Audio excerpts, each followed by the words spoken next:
Fala galera, como vocês sabem, aqui Bárbara Espanhol falando para um vídeo super útil que é queda de cabelo. Nós vamos falar hoje aqui quais são os principais nutrientes que estão relacionados com a queda de cabelo. Nós sabemos, se você não sabe, vou te contar, que a queda de cabelo ela é multifatorial, ou seja, pode ter várias coisas envolvidas.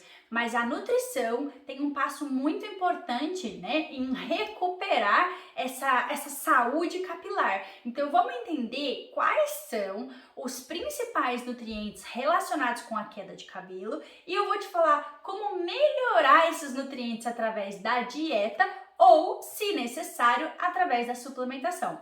Vem que o vídeo está muito bom. Confira os meus cursos e aulas sobre diferentes temas da nutrição, link na descrição dos vídeos. O primeiro nutriente fundamental para a saúde capilar é o zinco. O zinco está relacionado com a composição do cabelo, com o crescimento do cabelo. Então, pessoas que consomem um maior nível de zinco percebem um melhor crescimento, mais cabelo crescendo. Então, ele é fundamental para que você previna a queda de cabelo e consiga crescimento de novos fios. Na alimentação, o zinco está presente nas carnes, em maior quantidade, em algumas sementes e também pode estar presente em cereais integrais, mas em menor quantidade. Se você precisa suplementar zinco, a maneira segura seria suplementar zinco quelado, que é o zinco que absorve melhor, ou bisglicinato, tanto faz, é similar, tá? A dose ela é bem particular, mas podemos dizer que uma dose segura seria algo em torno de 10 até 25 miligramas por dia, tá? Lembrando de não ingerir em jejum, porque ele pode te dar dor de estômago. Então, zinco é um ótimo mineral para a saúde capilar. Lembrando que zinco também melhora a digestão. Então, se você tem má digestão, o zinco pode ser um aliado aí na sua saúde. Se você tomar zinco, por exemplo, depois do almoço, no horário que você for ingerir uma fruta rica em vitamina C, como por exemplo laranja e kiwi, também é uma ótima estratégia, porque um melhora a absorção do outro. O segundo nutriente relacionado com a queda de cabelo, esse é massivo, assim, é expressivo a quantidade de pessoas que têm deficiência desse nutriente, é o ferro. Como que eu descubro se o meu ferro lá no sangue está em níveis bons ou não? Assista esse vídeo aqui sobre ferritina que você vai entender, tá? Nesse vídeo você vai entender exatamente qual exame você tem que fazer e qual é a dose que esse ferro tem que estar, ok? Então, quais são os alimentos que mais contêm ferro? Obviamente, os que mais contêm ferro são as carnes vermelhas, principalmente as vísceras, né? Então, por exemplo, o fígado. A gente tem ferro também em carnes brancas, como por exemplo o frango, o peixe, mas em menor quantidade. Então, a maior fonte de ferro, com certeza absoluta, são as carnes vermelhas. Temos também ferro nos grãos, mas o ferro nos grãos, como por exemplo o ferro do feijão, né, que seria o grão que mais se destaca em quantidade de ferro, não tem a mesma absorção tão boa quanto o ferro de origem animal. Então o ferro de origem animal, a gente chama de ferro M, ele tem uma absorção melhor. O ferro de origem vegetal, que é o ferro dos grãos ou o ferro da couve, que é o ferro não M, você só precisa de alguns cuidados, ele pode não ser tão bem absorvido. Então, como que eu faço para ajudar esse ferro dos vegetais, por exemplo, da couve, ou por exemplo, do feijão, ser melhor absorvido? Eu associo com vitamina C. Ou eu faço suplementação de vitamina C, mas honestamente não há necessidade, porque a gente tem muitas frutas e vegetais ricos em vitamina C, tá? Então, por exemplo, você aí evita carne, é vegetariano, então você vai comer uma refeição que tenha arroz, feijão, couve e, sei lá, por exemplo, brócolis. Excelente, porque você tá tendo ferro da couve, ferro do brócolis e ferro do feijão. Mas para potencializar ainda mais essa absorção, eu sugiro que você chupe uma laranja de sobremesa ou como um punhadinho de acerola, ou seja, ingira uma fruta que tenha vitamina C para melhorar a absorção desse ferro M. E mais uma coisa, nunca pode ingerir alimentos que contêm cálcio junto com esses ferros, com esses alimentos de origem vegetal. Tá? Então, por exemplo, tem gente que não consome carne por ser vegano, vegetariano, que seja, sei lá, ou porque não gosta, ou porque faz mal, e aí acaba pondo queijo na comida. Não pode, tá? Porque o queijo, por ter cálcio, vai roubar o ferro do alimento vegetal. Isso não acontece com as carnes, mas com o ferro presente no feijão, na couve e no brócolis, isso acontece, tá? Então não esquece que eu falei, assiste o vídeo de ferritina que eu comentei aqui. Nesse vídeo de ferritina vai estar falando qual é a dose que o seu ferro deveria estar no sangue e quanto que você pode suplementar de maneira segura, qual é o melhor suplemento, tá? Então ferro é assim, tipo, fundamental de tudo pro cabelo, tá? Porque ele é um elemento construtor. Sem ferro, esquece, cabelo vai cair, cabelo vai ficar fraco, cabelo vai ficar fino, ok? Terceiro nutriente pro nosso cabelo é a vitamina A, que ela trabalha super em conjunto com o ferro.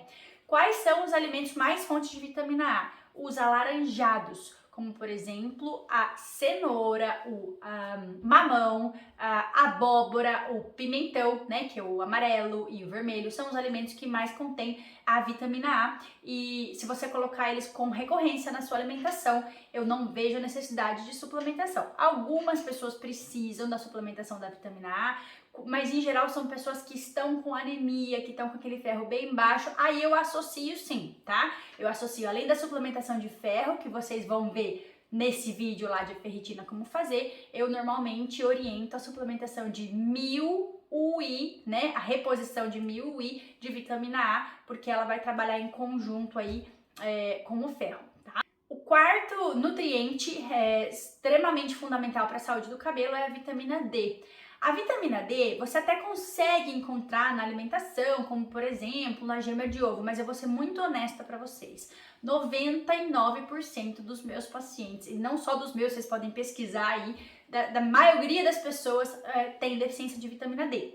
Porque apesar de no exame falar que a partir de 20 alguma coisa é suficiente, os estudos atuais já mostram que se você quer ter saúde, disposição, energia, bom sistema imunológico, prevenir câncer, porque vitamina D está relacionado com isso, a sua vitamina D sanguínea, ou seja, no sangue, o resultado do exame de sangue deveria estar entre 50 a 80, algo mais ou menos nessa faixa aí. Então, para isso, para conseguir esse nível de vitamina D, a grande maioria das pessoas tem que suplementar. Por mais que tome sol, por mais que coma ovos, por mais que coma alimentos fontes de vitamina D, é muito comum que não atinja esses níveis. Então, se a sua vitamina D estiver menor do que isso, você pode suplementar. E aí, essa vitamina D ela tem que ser ou em gotas, né? Mas aí a farmácia tem que fazer o que a gente chama de veículo oleoso, ou seja, uma gota oleosinha, ou em cápsula, mas tem que ser cápsula soft gel, que é aquela cápsula também que você consegue visualizar ela, né, que ela é meio amareladinha, meio transparente, e você percebe que ela é meio molinha, ou seja, ela tem um olhinho dentro.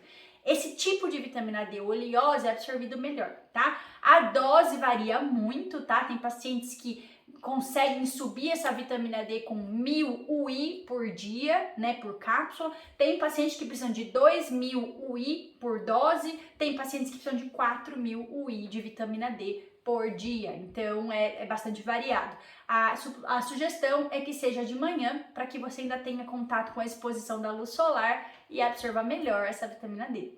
O quinto nutriente relacionado com o cabelo é a vitamina C, e como eu já expliquei isso, porque ela trabalha muito em conjunto com o ferro, então algumas pessoas até suplementam a vitamina C, mas eu honestamente acho que não é necessário, porque além das frutas cítricas, que são ricas em vitamina C, como por exemplo morango, goiaba, mirtilo, abacaxi, laranja, limão, acerola, os vegetais também têm vitamina C, então você consegue encontrar vitamina C em muitos alimentos. Se a sua alimentação for rica em verduras e frutas, você não precisa se preocupar com suplementação de vitamina C.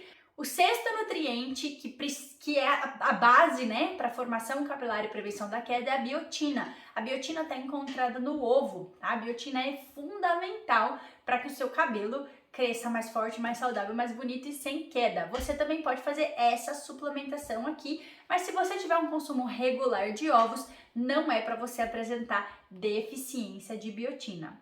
E, por último, mas não menos importante, as proteínas. Às vezes, pessoal, a gente fica falando, buscando pelo em ovo, né? Tentando achar qual é o nutriente que está em deficiência e às vezes é o básico. Às vezes a dieta da pessoa está muito rica em carboidrato, muito rica em gordura e muito pobre em proteínas. Quais são os alimentos fontes de proteína e por que a proteína é importante para o cabelo?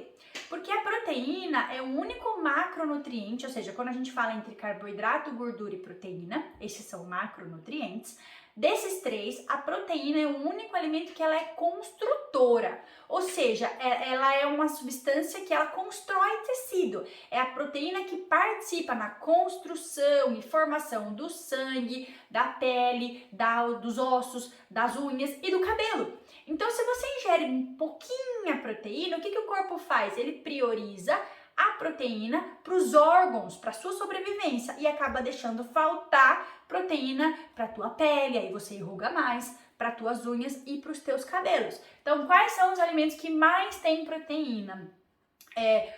Os leites e derivados, aí só tem que ver se você é intolerante ou não. Muita gente não tolera leite, mas tolera bem os queijos, então os queijos ou iogurtes são boas fontes de proteína.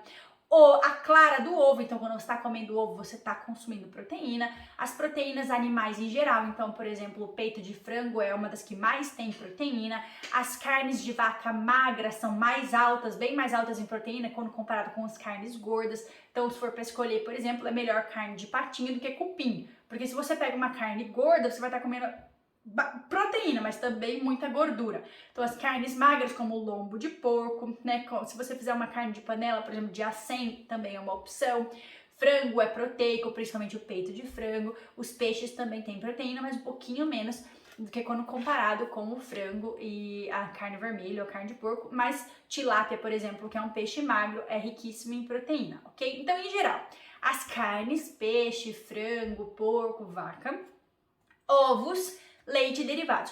Eu não estou dizendo que os alimentos de origem vegetal não tenham proteína. Tem sim, você consegue um bom tanto de proteína no feijão e na lentilha e na soja, principalmente. O problema é que se você não tiver em acompanhamento nutricional e você decidiu, seja por preferência, seja por ideologia, parar de consumir proteínas animais, você tem uma grande chance de não estar conseguindo atingir a quantidade proteica que você deveria para o seu dia a dia. Então eu sugiro que se você não consuma essas proteínas animais, que você busque um nutricionista qualificado para calcular a sua dieta e ver se você está atingindo a quantidade ideal de proteína por dia. Porque a realidade que eu vejo com os meus pacientes no consultório é que a grande maioria das pessoas, principalmente as mulheres, não consomem proteína de maneira adequada, consomem muito menos do que deveria. Então, por exemplo, às vezes aquela mulher precisaria de 90 gramas de proteína por dia e a hora que eu calculo que ela está referindo para mim que ela come, a gente chega em 20 gramas.